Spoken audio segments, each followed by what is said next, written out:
was a calm Saturday morning when I pulled into the driveway of my home, a quiet neighborhood tightly governed by the HOA. My trunk was packed with groceries for the week, bags filled with meat, vegetables, and even some extra supplies since I planned to host a small gathering with close friends that evening.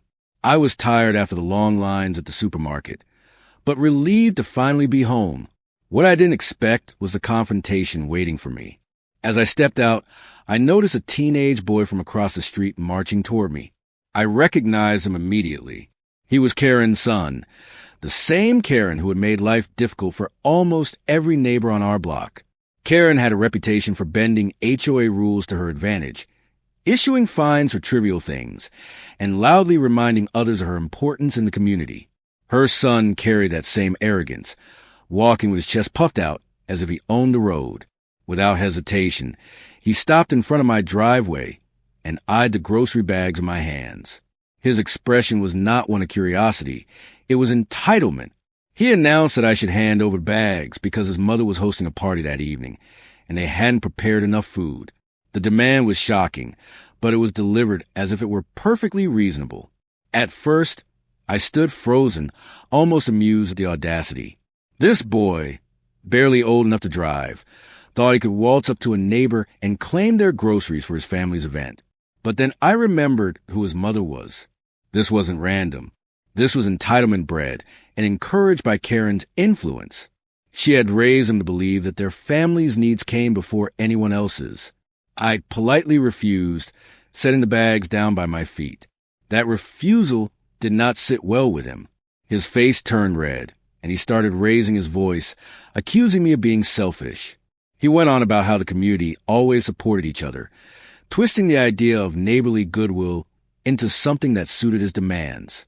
It was clear he thought intimidation would make me give in, but there was something he didn't know about me, something Karen and her son had never bothered to learn in all their years of lording over the neighborhood. They didn't know that I was the police chief of this town. I never flaunted my position, and I preferred to live quietly. But in situations like these, that hidden authority was a shield they weren't prepared for. I calmly began loading the groceries into the house, ignoring his shouting. He grew louder, drawing the attention of a few neighbors who peeked out from behind their curtains. Some whispered, watching the scene unfold, but none dared to intervene. Everyone knew how confrontational Karen could be, and now her son was showing the same aggression. Finally, after failing to convince me with words, he stormed back across the street.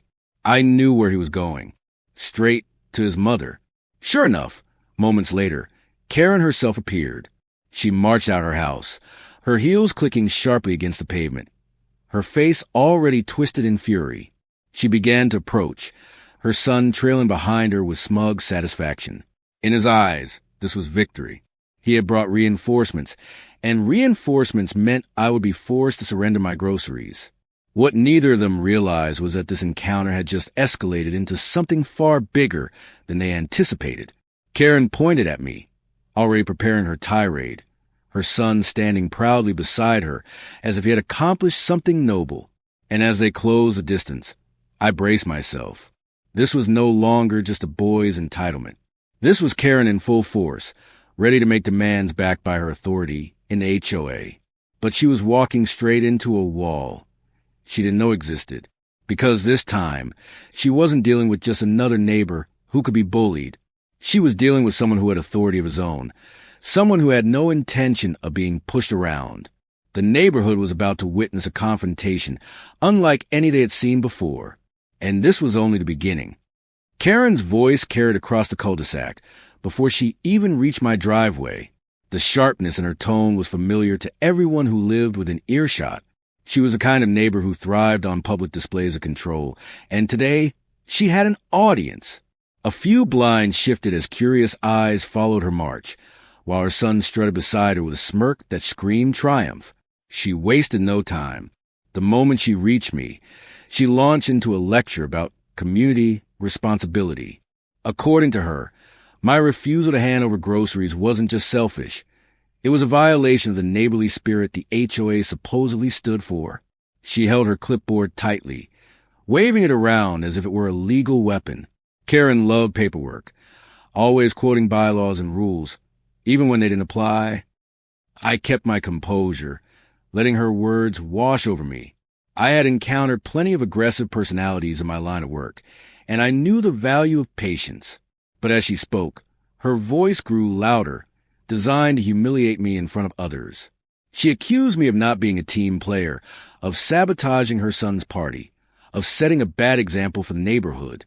Her son chimed in every now and then, parroting her words, clearly emboldened by her presence.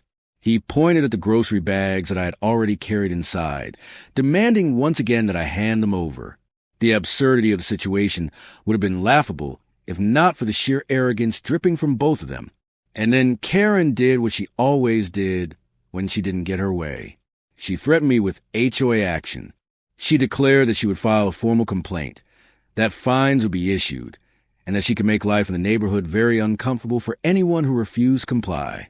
The power she wielded wasn't legal authority. It was fear. Fear of endless notices, harassment, and petty rules enforced with an iron fist. But what she didn't know was that fear only worked on those who had no real power of their own. I listened quietly, studying her behavior, noting how her son puffed up with pride each time she threw out a new threat. They thought they had cornered me, that I would eventually cave under the weight of HOA pressure. Instead, I calmly reminded her that my groceries were bought with my money from my home, and that no rule in any HOA charter gave her the right to seize them. The statement hit her harder than expected. Her face flushed with anger, but her pride wouldn't let her back down. She doubled down, claiming that the HOA had community emergency provisions that allowed them to redistribute resources when needed.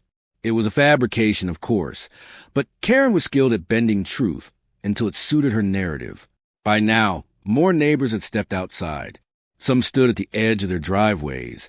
Others lingered near their porches, all silently watching the confrontation unfold. They had seen Karen pull this act many times before, but this time felt different. There was tension in the air, a growing sense that this battle wouldn't end like the others. Karen, noticing the growing audience, raised her voice even more, making her threats theatrical. She announced that if I didn't comply, she would not only fine me, but also recommend to the HOA board that I be cited for uncooperative behavior. It was a phrase she had likely invented on the spot, but the delivery was so confident that even her son seemed convinced it was real. Inside, I felt the moment shifting. This wasn't just about groceries anymore. This was about control, about exposing Karen's misuse of authority. And for the first time, I realized that the timing was perfect. The audience of neighbors, the arrogance of her son, and her overblown theatrics all created the stage for something far bigger than she intended. I knew I could end this confrontation quickly by revealing my position as police chief, but something in me decided to wait. Timing was everything. The bigger the buildup, the harder the fall. And Karen had built herself a pedestal so high that the drop was going to sting. Her son, sensing his victory was near, clapped his hands together and told me to do the right thing. The smugness in his voice was almost unbearable. Karen stood with her chin high, clipboard raised like a badge of honor, ready to declare her dominance once again. But what neither of them realized was that the trap had already been set not by them, but by me. Their arrogance had created the perfect storm, and when the truth came out, they wouldn't just lose this argument. They'd lose the hold they had on the entire neighborhood. The tension was at its peak, neighbors watching with bated breath, and I knew exactly when to strike. The air was heavy with anticipation. Karen stood tall in my driveway, clipboard clutched like a sword, her son smirking with arrogant confidence. Around us, the neighbors had formed a silent audience, waiting to see how this confrontation would end. To them, it looked like the same script they had witnessed countless times. Karen making demands, neighbors caving under pressure, and her family walking away victorious. But this time, the ending would be different.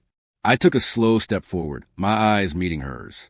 She rattled off one final threat, promising escalating fines, HOA board action, and even legal steps if I refused to hand over my groceries.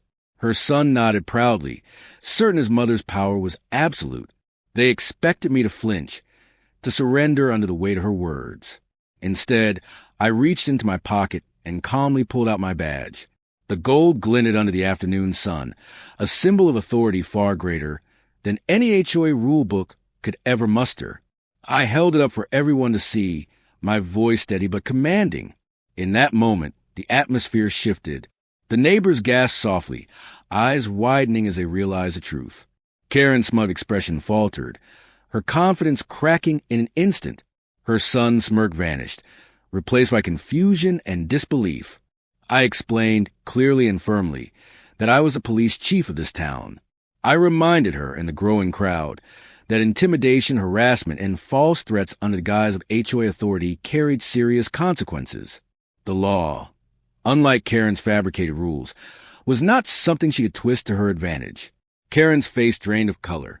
For years, she had used fear and bluster to dominate the community. But now, standing before someone who not only recognized her tactics, but had the power to dismantle them, she looked suddenly small. Her son shuffled uncomfortably beside her, no longer puffing out his chest, now staring at the ground as whispers spread among the neighbors. I didn't need to raise my voice. The calm authority of the badge spoke louder than any threats she could muster. I reminded the crowd that HOA guidelines could never override individual rights or private property. No one was obligated to hand over their belongings simply because Karen demanded it. This wasn't about being a good neighbor. It was about protecting the community from abuse of power. The audience of neighbors seemed to stand taller. Some exchanged glances of relief, as if a weight had been lifted. They had lived under Karen's shadow for too long, and now they saw her exposed, stripped of control she wielded so recklessly. Karen stammered, searching for words, but the strength behind them was gone. She muttered something about misunderstandings, about how she only wanted to ensure her son's party went smoothly.